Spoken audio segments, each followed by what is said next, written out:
Next, we're thrilled to welcome to the stage Emma Hunt from Furman University.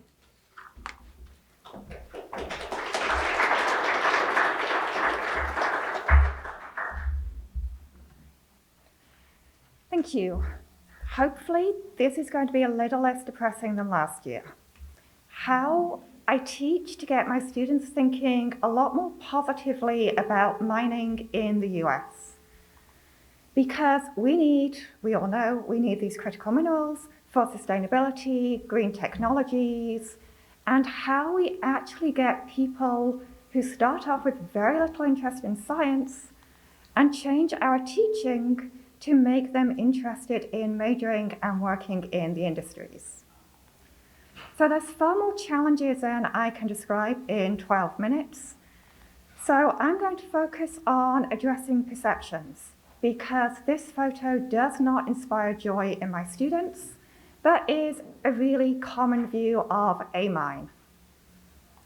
Followed by, once we get them feeling positive about mining, how can we convince them to major and go work in the industries? And this is in the context of a small undergraduate liberal arts college. So when I'm talking about teaching, I'm talking between 3 to 24 students in a class. I'm sorry, could you speak closer to the mic? Okay, so 3 to 24 students in a class. And in the context of trying to introduce students to mining, I teach a 100 level class, typically filled with 24 students, where we cover a whole lot of everything very, very quickly. And most of these students want to graduate, need their general education requirement, and very, very few, as we heard before, are interested in majoring, because this is the easy science option for them.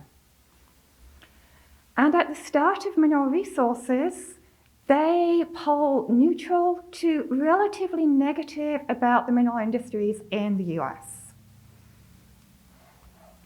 So I start by introducing why we need minerals, the vast amounts we each individually use per year, as well as how much that contributes to the US economy. Followed by what are critical minerals and what we are using them for defense purposes, as well as green technologies, wind turbines, solar panels, energy storage in smartphones and laptops, and how we are expected to need vast amounts more of these minerals to supply our needs. And then introducing what is mining. So I use photos, I use my experiences, things I've worked with, moving from exploration through drilling, mining in open pit and underground, through to last year's visit to Doe Run processing, and use case studies to help highlight where things have gone wrong in non-US based examples. So this is cobalt mining in the DRC. This is one of the thousands of unregulated, unmonitored mines in the DRC. It's crawling with children, working like modern-day slaves. A 12-hour-long day of punishing work may earn them the equivalent of £1. Much of it's mined by hand, with rudimentary tools in harsh, potentially hazardous conditions. And wretched whether or not, the rush is on for a mineral the DRC has in great abundance, cobalt, and it's fast becoming more precious than gold. An army of children are at the heart of the mining production.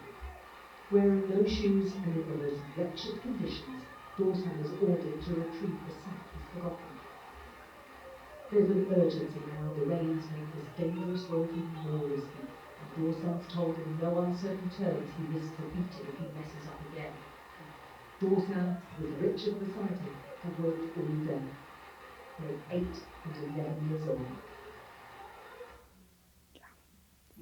Things like that are really hard to watch.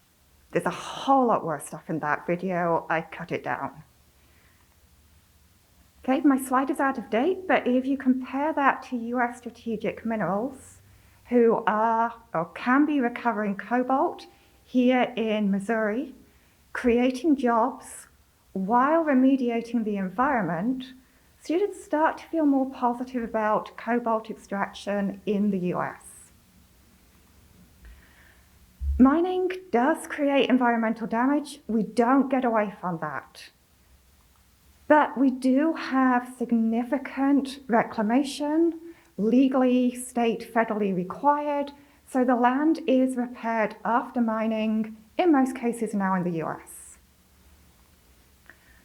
I also use my experience working at the Longmin Maracana operations where they mined for platinum, and in 2011-12 they went on strike over salary and housing.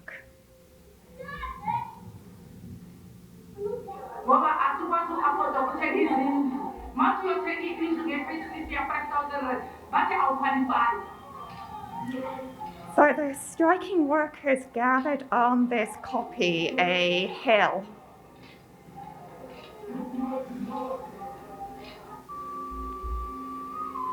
So the executive officers at Longmin called in the police to help stop the strike.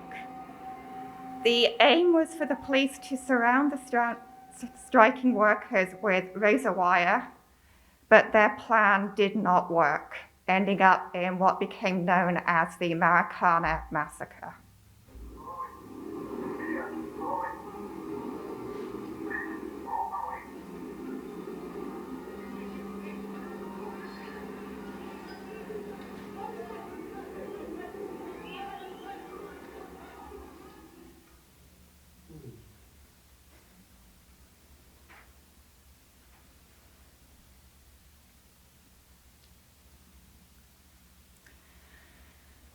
This meant operations at Longmin shut down for quite some time, and the Maracana operations went bankrupt. Workers' lives did not improve, and the company was eventually sold to Sibanye-Stillwater. Sibanye was a gold mining operation in South Africa, renamed, rebranded once they bought the Stillwater Platinum properties in Montana, which looks hugely different to the Maracana operations.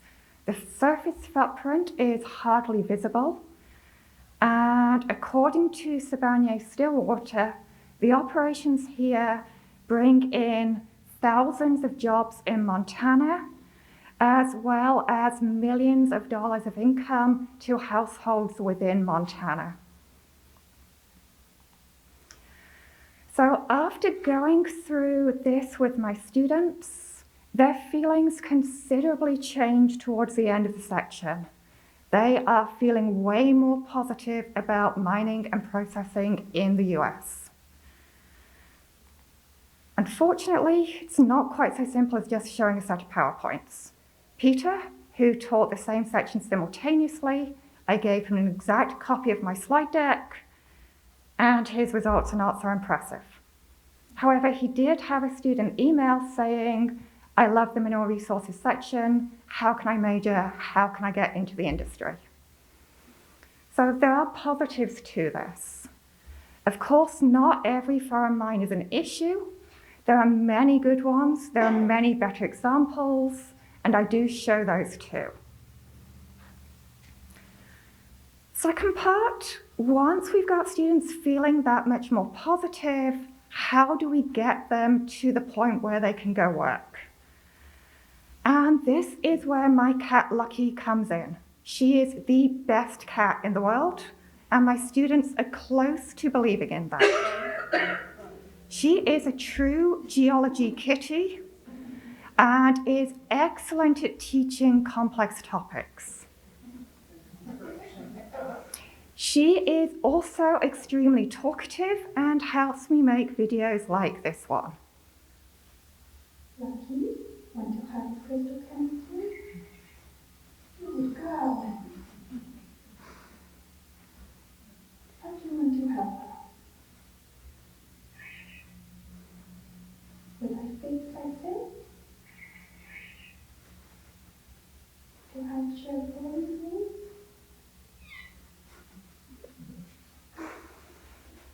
My students hate thermodynamics, phase diagrams, crystallography, solid solution substitution at 9:30 a.m. in the morning. It is vital, though, to understanding mineral properties, economic resources, and cation substitution works. Because, as we all know, if I fits, I sits. Kitten lucky fits in small structural sites. Therefore, different position kitties have iron-magnesium exchange in olivine. Adult lucky is way too big. She needs to fit in interlayer sites in muscovite instead. Cats are also great at melt crystallization because cats take the shape of their container, therefore they are liquids. So we can show crystallization and change of solid solution properties with Crystal Kitty changing color, showing you the various compositions. We can do ternary diagrams, showing crystallization properties of more complicated systems. And this is fun, but it does have to have an effect. My students' grades improved by 20% on average. The downside is Lucky gets way better teaching evaluations than I do. But it is helping students come think about mining, and one of my undergraduate researchers, Talia, has a poster up outside.